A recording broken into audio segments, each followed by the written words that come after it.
High, নমস্কার। কেমন আছো সবাই? আশা করি সবাই ভালো আছো। Welcome to my channel crazy lab. চলে এসেছে একটা নতুন ভিডিও নিয়ে। আশা করি তোমরা বুঝতেই পেরেছো আজকের থাম্বনেল দেখে ভিডিওটি কী নিয়ে আলোচনা হতে চলেছে। চলো শুরু করা যাক। দেখো, পুত্র সন্তান বা কন্যা সন্তান কীভাবে জন্ম হয় এই নিয়ে আজকের আমাদের ভিডিও। একটা সন্তান ছেলে হবে না মেয়ে হবে কীভাবে নির্ধারণ হয়। আমরা দেখেছি এখনও অনেক ফ্যামিলিতে এই নিয়ে অশান্তি, অনেক মায়েদেরকে কষ্ট সহ্য করতে হয়। এ নিয়ে অনেক কথা শুনতে হয় যে কেন ছেলে হলো না, কেন মেয়ে হলো। এ নিয়ে অনেক অশান্তি, অনেক ঝামেলা মানুষের মধ্যে এখনও বয়েই চলেছে। তো আজকে দেখে নেব এই ভিডিওটির মাধ্যমে আমরা ক্লিয়ার করব যে একটা পুত্র সন্তান কেন হচ্ছে বা একটা কন্যা সন্তান কেন হয়। এখানে কার উপর নির্ভর করে একটা পুত্র সন্তান বা একটা কন্যা সন্তান। চলো শুরু করা যাক আজকের ভিডিও, দেখে নিই। দেখো, এই ভিডিওটি জানতে গেলে বা আমাদের এই বিষয়ে জানতে গেলে আমাদের কিছু বেসিক জিনিস জানতে হবে। তো আমি একটু বেসিক জিনিস তোমাদেরকে দেখাই। দেখো, এটা একটা মেল রিপ্রোডাক্টিভ সিস্টেম। এটা একটা পেনিস, যেটা শুধুমাত্র পুরুষদের ক্ষেত্রে দেখা যায়। এটা ইউরিন পাস করে আর তোমার স্বামী স্ত্রী মিলনের কাজে ব্যবহৃত হয়। এটা সেক্স অর্গান। তো এর আমাদের যে মেন পার্ট, যেটা নিয়ে আমাদের কাজ আজকে, যে টেস্টিস বা শুক্রথলি, এখানে শুক্রাণু তৈরি হয়। যেমন একটা গাছের বীজ সেই গাছটি তার ফলের মধ্যে লুকিয়ে রাখে বা ফলের মধ্যে তৈরি করে, তেমন একটি মানুষ, একটা ছেলে বা একটা পুরুষ তার নিজের বীজটা বা তার অপত্যকে সে তৈরি করে টেস্টিসের মাধ্যমে। তো এখানে আমি এক কথায় বলতে পারি যে এখানে বীজ তৈরি হয়, এখানে স্পার্ম তৈরি হয় বা শুক্রাণু তৈরি হয়। এটাকে বলা হয় শুক্রথলি, আর এখানে তৈরি হয় শুক্রাণু। নেক্সট দেখো, একটা ফিমেলের সেক্স অর্গান দেখে নাও। এটা একটা ফিমেলের সেক্স পার্ট নয়, সেক্স অর্গান, যেটা এটা ভ্যাজাইনা, ইউটেরাস। আমাদের আজকের টপিক এটা নিয়ে, ইউটেরাস মেন পার্ট। একটা বেবি 9 মাস তার মায়ের, আমরা বলি তার গর্ভে থাকে। তো এটাই সেই মায়ের গর্ভ যেখানে একটা বেবি ফার্স্ট ডে থেকে 9 মাস অবধি বড় হয়। তারপরে আবার সেই একই পথে পৃথিবীর মুখ দেখে বা ভূমিষ্ঠ হয়। তো এই প্রসেসটা কীভাবে চলে দেখো, এটা একটা ওভারি যেখানে ডিম তৈরি হয়। মানে একটা মেয়ে তার বীজ তৈরি করছে এই ডিম্বাণুর মাধ্যমে, তার নিজের অপর থেকে তৈরি করছে এই ডিম্বাণুর মাধ্যমে। এই ডিম্বাণু যখন এখান থেকে তৈরি হয় ফ্যালিপিয়ান টিউবের মাধ্যমে হয়ে এখানে ফার্টিলাইজেশন হয়, স্পার্ম বা শুক্রাণু মিলিত হওয়ার ফলে এখানে এসে আমাদের ইমপ্লান্টেশন মানে রোপণ হয়।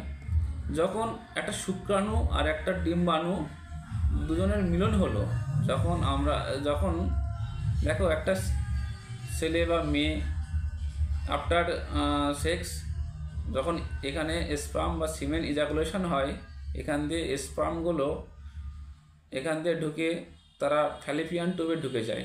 আর এই ফ্যালিপিয়ান টিউবে ওয়েট করে একটা ডিম্বাণু, সেই ডিম্বাণুর সাথে শুক্রাণুর মিলন হয়ে সেখান থেকে বিভিন্ন ফর্ম হয়ে, জাইগোট ফর্ম হয়ে আমাদের ইউটেরাসে এসে ইমপ্লান্টেশন হয় বা এখানে সে রূপিত হয়। তারপর ডে বাই ডে আস্তে আস্তে তার গ্রোথ হয়, সে বড় হতে থাকে। তো এভাবে একটা বাচ্চা পরিণত হয়। তো দেখে নেব আমরা নেক্সট। দেখো, এমন স্পার্ম, কোটি কোটি স্পার্ম থাকে, যা একটা মাত্র ডিম্বাণু তৈরি হয়। সেই ডিম্বাণুতে একটি স্পার্ম একটা ডিম্বাণুকে বা একটা শুক্রাণু একটা ডিম্বাণুকে নিষেধ করতে পারে। তো চলো দেখে নিই যে একটা ছেলে বা একটা মেয়ে হওয়ার পেছনে কার ভূমিকা বেশি বা কার গুরুত্ব বেশি? মায়ের কারণে কন্যা সন্তান হচ্ছে বা পুত্র সন্তান হচ্ছে, না বাবার কারণে পুত্র সন্তান হয় বা কন্যা সন্তান হয়? তো আমরা দেখে নিই, চলো। দেখো, এই ভিডিওটাতে একটু ভালো করে খেয়াল করলে দেখতে হবে যে একটা ডিম্বাণু কী করে স্পার্মের সাথে ফার্টিলাইজেশন হচ্ছে। দেখো, হাজার হাজার স্পার্ম যাচ্ছে, একটা ডিম্বাণুকে ঘিরে ধরেছে চারি সাইড থেকে। শুধুমাত্র একটা স্পার্ম সুযোগ পাবে ডিম্বাণুর মধ্যে এন্ট্রি নেওয়ার। দেখো, এখানে একটা স্পার্ম এন্ট্রি নিচ্ছে, তার ডিএনএ মেটেরিয়ালটাকে, নিউক্লিয়াসটাকে ডিম্বাণুর মধ্যে প্রবেশ করিয়ে দিল। দুটো নিউক্লিয়াসের মিলন হওয়ার ফলে এখন বিভিন্ন প্রসেসে সে জাইগোট ফর্ম করবে। দেখো কীভাবে, এটা শুধুমাত্র হচ্ছে ফ্যালিপিয়ান টিউবের মধ্যে, যেটা তোমাদের দেখালাম। এই ফ্যালিপিয়ান টিউব হয়ে এসে সে চলে আসবে ইউটেরাসের মধ্যে। দেখো যে সেলগুলোর ডিভিশন হচ্ছে কীভাবে। এই সেল ডিভিশন হয়ে ব্লাস্টোসিস্ট তৈরি হলো। এটা হওয়ার পরে এটা 5 to 6 ডে আফটার ফার্টিলাইজেশন হওয়ার 5 থেকে 6 দিন পর ব্লাস্টোসিস্ট তৈরি হয়। হওয়ার পরে ইমপ্লিন্টেশন হওয়ার পরে দেখো ইউটেরাসের মধ্যে একটা পূর্ণ বেবি কীভাবে তৈরি হচ্ছে।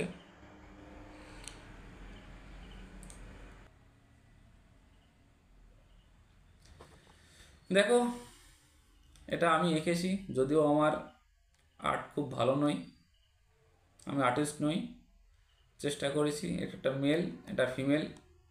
দেখো, যেটা তোমাদেরকে এর আগে বলেছি যে যেখানে টেস্টিস বা শুক্রথলি, সেখানে এই শুক্রাণু এভাবে তৈরি হয়। কোটি কোটি শুক্রাণু থাকে। ফিমেলদের ক্ষেত্রে একটা মাত্র ডিম্বাণু। দেখো, প্রতি মাসে একটি করে ডিম্বাণু তৈরি হয় একটা মেয়ের ক্ষেত্রে। তো আমাদের কি জানতে হবে? দেখো, এই স্পার্ম, কোটি কোটি স্পার্ম তৈরি হয়। এই স্পার্ম কীভাবে তৈরি হচ্ছে? শুক্রথলির মধ্যেও তৈরি হয়। এই অ্যাকচুয়ালি স্পার্মটা কি একটা বীজ। এর মধ্যে কী করছি, আমার ক্যারেক্টার, আমি যে একটা মানুষ, আমি যে প্রসেনজিৎ, আমার যে একটা পার্সোনাল ক্যারেক্টার, আমার ডিএনএ, তার মধ্যে আমি নিহিত করে রেখেছি। বা আমার শরীরের গঠন কিভাবে হচ্ছে, আমার শরীরের বৈশিষ্ট্য, আমার চাল চলন, আমি কেমন ধরনের মানুষ, আমার বৈশিষ্ট্য ডিএনএ কী করছে, আমার অপর থেকে কোষের মাধ্যমে, ক্রোমোজোমের মাধ্যমে সে সংগ্রহ করে রাখছে। একটা যখন স্পার্ম তৈরি হচ্ছে, দেখো আমাদের 46টি ক্রোমোজোম নিয়ে একটা, মানে আমাদের টোটাল একটা ক্রোমোজোমে 46টি ক্রোমোজোম থাকে। টোটাল বডিতে 46টি ক্রোমোজোম, 23 পেয়ার ক্রোমোজোম থাকে আমাদের। তো যখন স্পার্ম তৈরি হচ্ছে, সেই স্পার্মে শুধুমাত্র সিঙ্গেল একটা করে ক্রোমোজোম থাকে। বিভিন্ন ক্রোমোজোমের বিভিন্ন রকম কাজ। কেউ আমাদের স্কিন তৈরি করছে, কেউ হেয়ার করছে, কেউ বিভিন্ন বডির বিভিন্ন পার্ট তৈরি করে। তার মধ্যে থাকে একজোড়া সেক্স ক্রোমোজোম। সেই সেক্স ক্রোমোজোমের মেয়েদের মধ্যে থাকছে কি, একটাই সেক্স ক্রোমোজোম থাকে, অনলি এক্স। ছেলেদের মধ্যে কি থাকছে, এক্স অ্যান্ড ওয়াই। শুধুমাত্র ভেরিয়েন্ট এখানে ছেলেদের মধ্যে এক্স আর ওয়াই। এই দুই ধরনের ক্রোমোজোম ছেলেদের মধ্যে দেখা যায়, কিন্তু মেয়েদের মধ্যে একটাই সেক্স ক্রোমোজোম, সেটা হলো এক্স। দেখো, তাহলে ছেলেদের শুক্রাণু যখন তৈরি হচ্ছে, এই শুক্রাণুর মধ্যেও আমাদের এই ক্রোমোজোমগুলো থাকছে। তার মধ্যে আমার যে সেক্স ক্রোমোজোম, সেটা এক্স, কোনোটা এক্স হচ্ছে, কোনোটা ওয়াই হচ্ছে, কোনোটা এক্স হচ্ছে। এমন করে এক্স অ্যান্ড ওয়াই হয়ে কোটি কোটি শুক্রাণু তৈরি হচ্ছে। তার মানে ছেলেদের শুক্রাণুর মধ্যে শুধুমাত্র এক্স নেই বা শুধুমাত্র ওয়াই নেই, এক্স এবং ওয়াই মিশ্রণের একটা গ্রুপ আছে, অনেকগুলো আছে, কোটি কোটি স্পার্ম আছে। তাদের কেউ আছে এক্স, কেউ আছে ওয়াই। কিন্তু মেয়েদের যে ডিম্বাণু তৈরি হচ্ছে, একটা মাত্র ডিম্বাণু, শুধুমাত্র একটাই ক্রোমোজোম, এক্স ক্রোমোজোম। তাদের ওয়াই ক্রোমোজোম নেই বা হবেও না। দেখো ফ্যাক্ট কি হচ্ছে, যখন আমি দুটো স্পার্মকে নিয়েছি, এই স্পার্মটাকে বলছে, এই শুক্রাণুটাকে বলছে আমি এক্স শুক্রাণু, এর মধ্যে এক্স ক্রোমোজোম আছে। এই শুক্রাণুটা নিয়েছি, এর মধ্যে ওয়াই ক্রোমোজোম আছে। যখন ওয়াই ক্রোমোজোমের সাথে আমার এক্স ক্রোমোজোম ডিম্বাণু মিলন হবে, বা যখন আমি এভাবে বলতে পারি, যখন একটা ওয়াই ক্রোমোজোম স্পার্ম বা শুক্রাণু একটা ডিম্বাণুকে নিষেক করবে, তখন সেই বাচ্চাটি হবে ছেলে সন্তান বা পুত্র সন্তান। এবং যখন একটা এক্স ক্রোমোজোম যুক্ত শুক্রাণু একটা ডিম্বাণুকে নিষেক করবে, তখন সেই বাচ্চাটি হবে মেয়ে সন্তান বা কন্যা সন্তান। দেখো, এই এক একটা শুক্রাণুতে 23 সিঙ্গেল ক্রোমোজোম থাকে, সিঙ্গেল ক্রোমোজোম থাকে। আমরা জানি ক্রোমোজোম সাধারণত আমাদের বডিতে যখন ডিএনএ আমরা চেক করি বা ডিএনএ আমরা পড়েছি, সেখানে জোড়ায় জোড়ায় পেয়ারে থাকে, সবসময় ডিএনএ পেয়ারে থাকে। শুধুমাত্র স্পার্মদের ক্ষেত্রে, স্পার্মে আর ডিম্বাণুতে সিঙ্গেল ক্রোমোজোম থাকে। তার ফলে কি হচ্ছে, মায়ের হাফ বৈশিষ্ট্য আর বাবার হাফ বৈশিষ্ট্য নিয়ে একটা ছেলে বা মেয়ে জন্ম নিচ্ছে। তাতে মায়ের ক্যারেক্টার কিছুটা পাচ্ছে, তার বাবার ক্যারেক্টার কিছুটা পেয়ে যাচ্ছে। এবং এটা হতে পারে কোনো একটা ক্যারেক্টার সে বেশি পরিমাণ পেয়ে যাচ্ছে। কিন্তু একটা সম্পূর্ণ মানুষ হতে গেলে, আমি একটা মানুষ, আমি যে প্রসেনজিৎ, আমি আমার মায়ের থেকে কিছুটা গুণ পেয়েছি, বাবার থেকে কিছুটা গুণ পেয়েছি, দুজনের পক্ষ থেকে আমি একটা মানুষ। তো এইভাবে তার জন্য এক্স এবং ওয়াই এবং প্রত্যেকটা স্পার্মে বা ডিম্বাণুতে হাফ হাফ ক্রোমোজোম হচ্ছে। যখন একটা ছেলে বা মেয়ে তৈরি হচ্ছে, সেখানে 46 ক্রোমোজোম অথবা 23 পেয়ার ক্রোমোজোম, মানে একটা পূর্ণ মানুষ তৈরি হচ্ছে। দেখো, স্পার্মে শুধুমাত্র পূর্ণ নয়, তার মানে এখানে 23টি সিঙ্গেল ক্রোমোজোম আছে, আর ডিম্বাণুর ক্ষেত্রে তাই 23টি সিঙ্গেল ক্রোমোজোম আছে। যখন দুটোর মিলন হচ্ছে, শুক্রাণু আর ডিম্বাণুর মিলন হচ্ছে, তার ফলে এক্স আর ওয়াই ক্রোমোজোমের ফলে ছেলে, এক্স এক্স তার ফলে মেয়ে।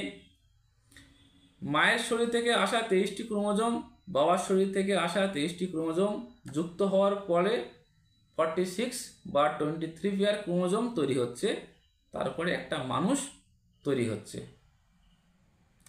তো দেখো, এখানে আমি যদি বলি যে একটা পুত্র সন্তান বা কন্যা সন্তান হওয়ার পেছনে শুধুমাত্র দায়ী বাবা। তার কারণ দেখো, বাবার ক্ষেত্রে X chromosome Y chromosome variation আছে, তার দুটো ক্রোমোজোম আছে। কিন্তু মায়ের ক্ষেত্রে ক্রোমোজোম একটাই, সেটা এক্স। একটা পুত্র সন্তান হলে তার ভূমিকা আমি বাবাকে বলতে পারি, বা একটা কন্যা সন্তান হলে তার ভূমিকা আমি মাকে বলতে পারি। যদিও এখানে মায়েরও হাত নেই, বাবারও কোনো হাত নেই বা কিছু করার নেই। এটা একটা ন্যাচারাল ওয়ে, ন্যাচারাল প্রসেস। যে শুক্রাণু আগে ডিম্বাণুকে নিষিক্ত করতে পারবে, সেই শুক্রাণু যদি এক্স থাকে তো সেটি কন্যা সন্তান হবে, যদি ওয়াই থাকে তো সেটি পুত্র সন্তান হবে। তো এখানে একটি রেস কম্পিটিশান, এত মিলিয়ন শুক্রাণু আছে, তারা যখন ইজাকুলেশন হওয়ার পরে তারা যখন মুভমেন্ট হয়, যে শক্তিশালী, যে যার মুভমেন্ট যত বেশি, সে গিয়ে আগে নিষেক করে, ডিম্বাণুকে ফার্টিলাইজেশন করে। তো তার ফলে সেই সুযোগ পায়, সেই পৃথিবীতে আসার সুযোগ পায়, সেই জীবনের প্রথম সেই একমাত্র যুদ্ধে জয় করে, সেই মাঠে জয়ী হয়, সেই বিজেতা হয়। আর সেই সন্তানটি ছেলে বা মেয়ে, সে কন্যা সন্তান হোক বা পুত্র সন্তান রূপে আমাদের পৃথিবীতে ভূমিষ্ঠ হয়, সেই আসে প্রথম উইনার হয়ে। তো আশা করি তোমরা সবাই বুঝতে পেরেছো, তোমাদের কোনো আর ক্লিয়ার নেই। তো আশা করব ভিডিওটি সবাই দেখবে আর সবাইকে শেয়ার করবে। তো এই আমাদের অন্ধ ধারণা, অন্ধ বিশ্বাস থেকে সবাই মুক্তি থাকবে, সবাই বিরত থাকবে, যাতে আমরা এই অন্ধবিশ্বাস বা কুসংস্কার কাটিয়ে উঠতে পারি। এখনও অনেক মায়েদের সহ্য করতে হয়, কথা শুনতে হয় শাশুড়ির হাতে। তারা দোষারোপ করে যে তোমার জন্য কন্যা সন্তান হচ্ছে বা মেয়ে সন্তান হচ্ছে, পুত্র সন্তান হচ্ছে না। তো এই অন্ধবিশ্বাস থেকে, এই অন্ধ ধারণা থেকে তোমরা বেরিয়ে আসো। আশা করি তোমরা বুঝবে, নিজেরা জানবে, অপরকে জানার সুযোগ করে দেবে। সবাই ভালো থাকো। ভিডিওটি ভালো লাগলে লাইক, কমেন্ট, শেয়ার করো, চ্যানেলটা সাবস্ক্রাইব করে দিও।